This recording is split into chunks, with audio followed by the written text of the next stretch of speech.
ሰላም ጤና ይስጥልን ውድና እየተከበራችሁ የዩቲዩብ ቤተሰቦቼ እንዴት ናችሁ? ሰላም ናችሁ ወይ? እኔ ያለው እግዚአብሔር ይመስገን እጅግ በጣም ደህና ነኝ። ቤተሰብ ሁላችሁም በያላችሁበት የእግዚአብሔር ሰላም ይብዛላችሁ። ኦርቶዶክሳውያን ቅድስት ድንግል ማርያም ኪዳነ ምህረት ትጠብቃችሁ። ሙስሊም ወገኖቼን እህት ወንድሞቼንም አላህ በያላችሁበት ይጠብቃችሁ። እኔም አለው ደህና ነኝ እግዚአብሔር ይመስገን። ቤተሰብ ዛሬ መጣሁት እንዳልክን ይዤ ነውና ትላንትና እንዳልክ የማስመሰል ገመድ ይዞ ታይቶ ነበር። ገመዱን ገና ሳየው ውሸት እንደሆነ ከዛም በኋላ ደግሞ ማለት ነው በእርግጥ ኮሜንት ጽፍ ያለው ግን ከዛም በኋላ ማለት ነው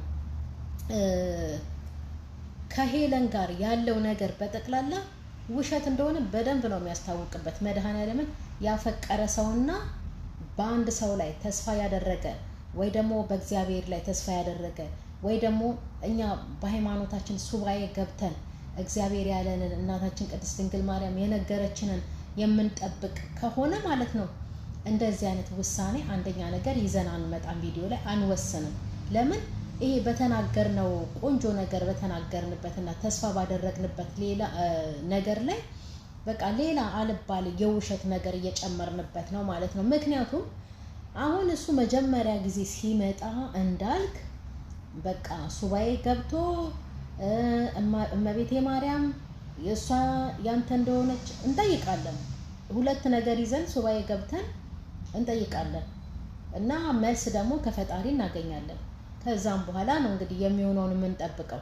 እሱም አሁን እንዳለው ሱባኤ ገብቼ ተነግሮኛል፣ አንቺ የኔ ነሽ፣ የትም አትሄጂም። እንደውም ምን አለ አንዳንድ ሰዎች እንግዲህ እንደዚህ በፍቅር ምክንያት ተጎድተው ጎዳና ላይ ወጥተው ምናምን ብዙ ሰዎች በተለይ አንድ ትክክለኛ የሆነ ሰው አይተናል።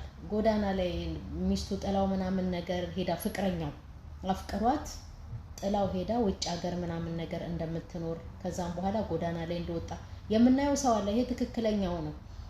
እንደሱ ነው መሆነው ብሎ ነበር አቶ እንዳልክ። እንደሱ ነው መሆነው እንጂ ሄለንን ካላገኘው በቃ እንዲሁ ዝም ብዬ ቆሜ ነው ምቀራው ብሎ ነበር።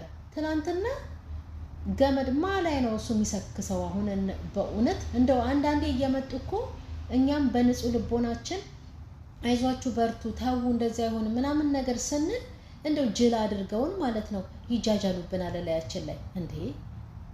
ከዛም በኋላ በጣም ሁላችሁም የእውነት መስሎችሁ በጣም ብዙ ኮሜንት እንዳልክ አይዞክ ምናምን ነገር እንዳልክ ውሸታም ነው። አይገርማችሁም?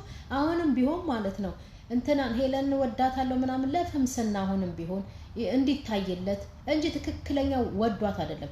ትክክለኛማ ወዷት ቢሆን ኖሮ ማለት ነው ይጠብቃታል ወይ ደግሞ ሄዶ ያናግራታል። ስልኳን አያውቀውም፣ ያውቀዋል። አልመልስ እንኳን ካለች በሰው ያስጠይቃታል። እንደገና ደግሞ የማይሆን ከሆነ እውነት ትክክለኛ አፍቃሪ ከሆነ ማለት ነው እንደው መቼም ሰው አይኑረው ሚስት አያግባ ወይ ደግሞ ጓደኛ አይኑረው ማለት አይደለም፣ ግን እንደዚህ አይደለም።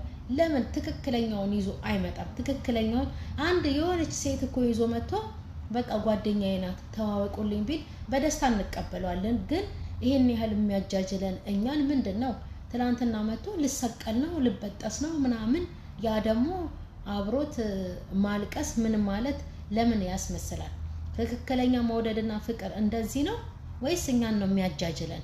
ወይስ እንደለመደው እንዴ ጭራሽ መልእክት ያስተላልፋል? አያስተላልፍም አይደለም፣ ግን ከመጀመሪያው ነው በቃ አንቺም ጥሩ ህይወት ጀምረሻል ለኔም ደግሞ እግዚአብሔር ይቅናኝ ብሎ ትክክለኛ መልእክት ከመጀመሪያው ቢያስተላልፍ እኮ ጥሩ ነው። መጀመሪያ በቃ ወድሻለሁ አፈቅርሻለሁ ካንቺ ሌላ ምናምን ነገር የማይሆን ነገር ሆኖ ሲያይ የማይሆን ነገር ስላችሁ አሁን በዩቲዩብ እንግዲህ ብዙ ሰው ተስፋ አድርጎ የሚመጣው እንትን ነው ቪውን ነው እይታውን ነው። ያው እይታ ካለው በቃ ዋናው ነገር እሱ ስለሆነ ማለት ነው። እና ያችን ኮንታክት አድርጎ ይመጣል። ያችን እንትን ብሎ አስቦ የሆነ በቃ በሆነ ሰው ስም በቃ ይዞ ይመጣል እና የዛን ሰዓት ይታየለታል ቪዲዮ ማለት ነው።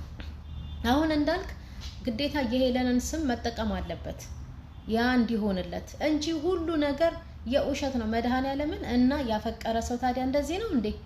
የወደደ ሰው እድሜ ልኬን ጠብቅሻለሁ ቆሜ ቀርቼ ጠብቅሻለሁ ያለ ሰው ወጥቶ ትናንትና በቃ እኔ ተስፋ ስለቆረጥኩኝ የራስሽን ህይወት ስለጀመርሽ አንቺ እኔም የራሴን ህይወት እጀምራለሁ። ድሮም እኮ አልፈለገም፣ ድሮም እኮ አልወደደም። እንደው ዝም ብሎ ያው የኛን ምን ይሉኛል ምን አይነት አስተያየት ይሰጡኛል ምናምን ነገር ብሎ ያንን አስቦ ነው የመጣው እንጂ የሆነ ትክክለኛ ፍቅር ያለው ሰው እንደዚህ ነው እንደሚሆነው አይደለም እንዴ። ጭራሽ ቆሞ መልእክት ያስተላልፋል። እንግዲህ አንተም በጣም ጥሩ ሰውማ ጥሩ ንጹህ ልብ ያላት የዋ ሴት ናት ሄለን። ሁላችንም እኮ እንመሰክራለን። ሆደ ባሻ ሰው የሆነ ቶሎ የሚያለቅስ ሰው እኮ ሆደ ባሻ ሰው እኮ የዋ ነው። ይሄንን ታውቃላችሁ አይደለ? ስለዚህ እሷም ቶሎ የሚከፋትና የምታለቅስ ሰው እንደገና ደግሞ በድራማውም በጨዋታውም ቢሆን መድኃኒዓለምን ቶሎ እንባዋ የሚቀድመውና የምታለቅሰው ሆደ ባሻ ስለሆነች ነው። ሰው በትክክለኛው ነገር ብቻ አይደለም የሚያለቅሰው። ሆደ ባሻ ሰው በሆነ ምክንያት ሁሉ ያለቅሳል። እና ሄለን እንደዛ ናት። እና ማንም የሚፈልጋት ማንም የሚወዳት ማንም በክብሯ የማትደራደር እንደገና ምን መሰላችሁ እንዳልክ የብዙ ሴቶች ያውቃል።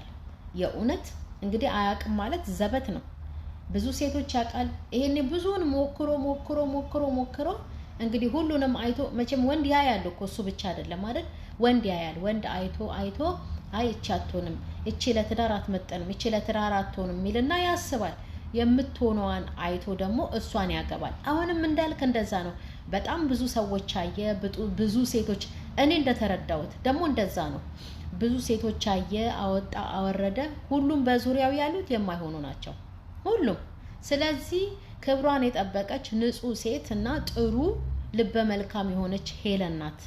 ስለዚህ ግዴታ እሷን በምንም አድርጎ መመለስ ነበር የፈለገው ማለት ነው። ቢሆን እኮ ደስ ይላል። ግን ይሄን ያህል ውሸት ደግሞ ይዞ መጥቶ ሰውን ማጃጃል ደግሞ እንደው ይሄ ፌር አይደለም። መድኃኒዓለምን እንዴ ትላንትና ጭራሽ ልታነቅ ነው ብሎ ሁሉም መግቢያውን አይቶ ኦ ብሎ ማለት ነው። መጨረሻ ላይ ሞኝነህ እንዴ ያለው ለጓደኛው ማለት ነው። ሞኝነህ እንዴ እኔ እኮ ትልቅ ሰው ነኝ፣ ለምንድን ነው ህይወት ይቀጥላል፣ የራሴ ኑሮ ኖራለሁ አለ። ማላይ ነው እንግዲህ አሁን ይሄ ሁሉ ማፌዝና ይሄ ሁሉ ይሄ በጣም የሚያስጠላ ነው። ትልቅ ሰው ነው፣ እውነት ነው፣ ከሱ የማይጠበቅ ነገር ነው። በቃ ሄለን ሄደች፣ በቃ ህይወቷን ጀምራለች። እሱም እኮ የራሱን ምርጥ የምታምር ሴት ወይ ደግሞ ጥሩ ቀና መልካም ልብ ያላትን ሴት ይዞ መጥቶ ማለት ነው ለራሱ እኔ ባልኩት ሳይሆን ራሱ ትሆነኛለች በቃ እቺ ናት ለኔ ብሎ ያሰባትን ይዞ መጥቶ ቢያስተዋውቀን መልካም እንደግፋለን እኮ። ግን በውሸት አይምጣብን። ትላንት የሰራው ስራ መጥፎ ነው።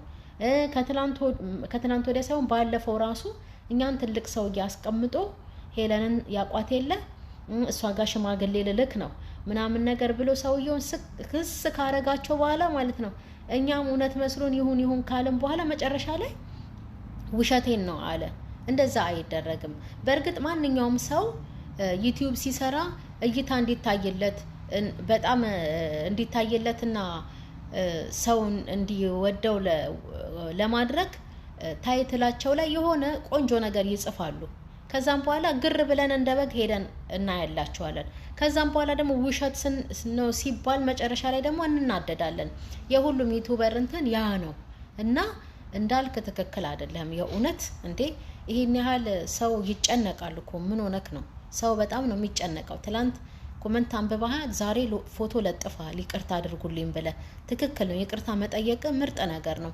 በራስና የራስን ሰው ይዘህ ህይወት ይቀጥላል እኮ አንተ እንዳልከው ማለት ነው። ለማስተማሪያም ከሆነ መልካም ነገር ነው። ግን በዚህ ልክ ሰውን መሸወድም ጥሩ አይደለም። የራስን ይዘህ ና እንዴ መቼም አንተ ሴት አታውቅም ማለት እንደው የዘበት ነው። ብዙ ሴቶች ታውቃለህ። ስለዚህ እና ሴቱም አሁን አይን አውጣ ሆኗል። ባለፈው በደና ጥፊ አቅምሰዋለች። እኔ አልታየህም ወይ ብላ ማለት ነው። ሰው እንግዲህ አጠገቡ ያለውን ሰው ካላየና በቃ ያቺ ሴት ናት ለኔ የምትሆነኝ ብሎ ያችን የሚያስብ ከሆነ ምን ማድረግ ይቻላል? ምንም። የግዴታ አያኝ እኔ ነኝ አጠገብክ ያለው ተብሎ ሰው አስጨንቆ ይሄን ያህል ወንዶች ደግሞ አሁን ዘንድሮ የመጣባቸው ጣጣ ማለት ነው። ሴቱ እየተነሳ በጥፊ በግድ አግባኝ፣ በግድ ፍቅረኛ ክልሁን። አረ ወንድ ሲጠይቅም መልካም ነው። ወንድም ሲለምን፣ ወንድ ሲለማመጥ ሴት ልጅ ጥሩ ነው። ያለበለዚያ እስሩ ስትሽለጠለጭ አዳሜ እናቱ አድርጎ ይቆጥርሽና ጭራሽ አናትሽ ላይ ፊጥ ነው የሚለው።